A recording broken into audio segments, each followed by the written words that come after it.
Hey guys, it's Brie here, and today I'm going to be going through my 2018 bullet journal flip through.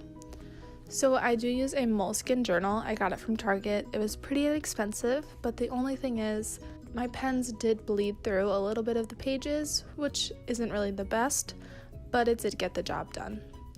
My first page, I did a 2018 at a glance. This is really useful. I did really enjoy this page. It just took a lot of time, and you really had to be careful about putting your numbers and making sure everything's right. Then, of course, I added a cute little doodle. Next, I did a workout tracker. In the beginning of the year, I definitely used this a lot. It made me motivated to go so I could color in a little box, but towards the end of the year, I didn't really use it that much. I think for my 2019 bullet journal, I'm going to be doing a habit tracker in every single month, so it's right in front of me instead of having to flip all the way to the beginning of the book. I also did a books to read and what's on Netflix, but I didn't really use them that much. Next, I have my 2018 goals. I really enjoyed this page. I think it's just something simple that everyone should do. Then I start January. In the beginning, I have my expense tracker and a notes page.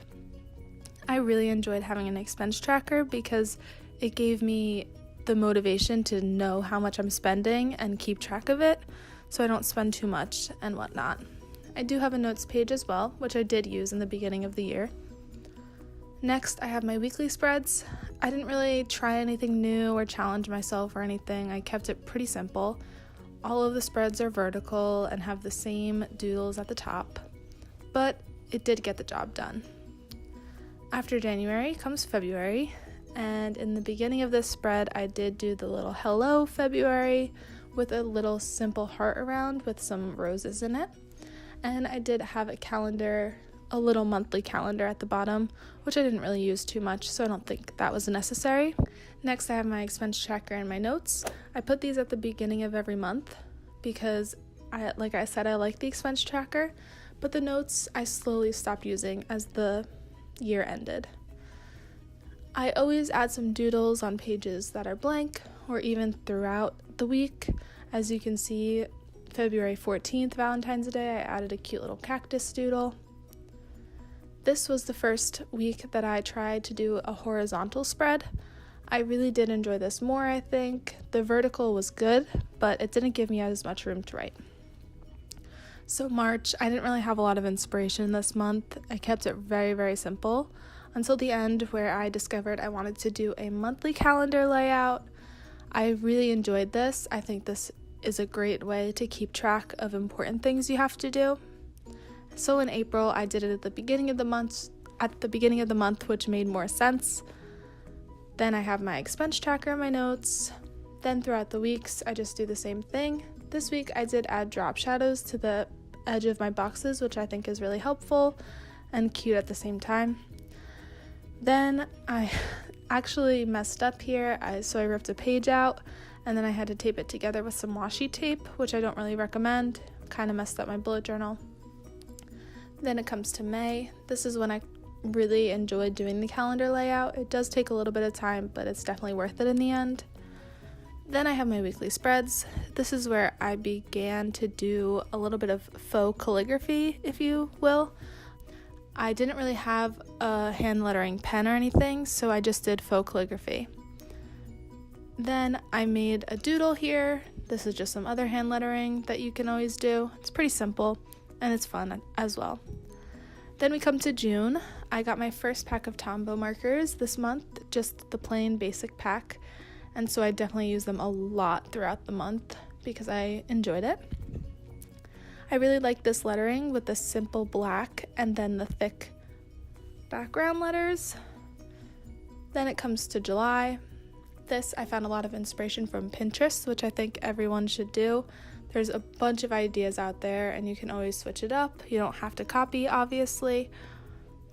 And then I come to my July monthly spread where I did add the drop shadows in the background and played around with my hand lettering. As well as this week, it kept it very simple, but it definitely looks cool. And after that is August. I found a lot of inspiration from Amanda Rachel Doodles here on YouTube. She is really awesome at what she does, so a lot of my ideas come from her. Again, add cute little quotes throughout your weeks to keep you motivated as well as give you something fun to do. Then September, I started off thinking I wanted to do a dream type of theme, and then I went into space and kind of changed it up. But that's okay, you don't have to keep everything the same always. I kept this month pretty simple. I had a lot to do, so I couldn't really be taking my time to make cool designs. Then it comes to October, and I just wanted to point out I do add washi tape to the edge of every page at the beginning of the month. So when I close my bullet journal, I'm able to see exactly where to flip to at the start of the month. Then I do my expense tracker, and as you can see, I didn't even use my notes page at all here. October, I really wanted to add a little white in the middle of all those letters, but I don't have a good white gel pen, so if anybody has any suggestions, please leave them in the comments down below. Then there's November, so I did a fun monthly spread for this, definitely added some fun quotes all throughout. This week I did get some stamps, and I stamped the days of the week, but it did kind of bleed through the page, so I don't really do that anymore. Then I have my weekly spreads all throughout November. Like I said, I do think I enjoy the horizontal versions more. And then we come to the month of December. I have my expense tracker. I totally got rid of my notes page. I just made my expense tracker totally go on to 2 pages. Next, I have my monthly spread. I did something a little bit different. I don't have the boxes like I did the first time. I have a vertical spread where I put everything to the day. I don't think this is that practical if you have more things to do, but I wasn't too busy. It was the last couple weeks of school, so this did work out for this month. Then I have a little gift guide for Christmas, and other than that, it's the rest of my weeks for December. And that's the end of my 2018 bullet journal. I hope you guys enjoyed. If you have any comments or suggestions, please leave them in the comments down below. Don't forget to subscribe and like the video. Thanks for watching. See you next time.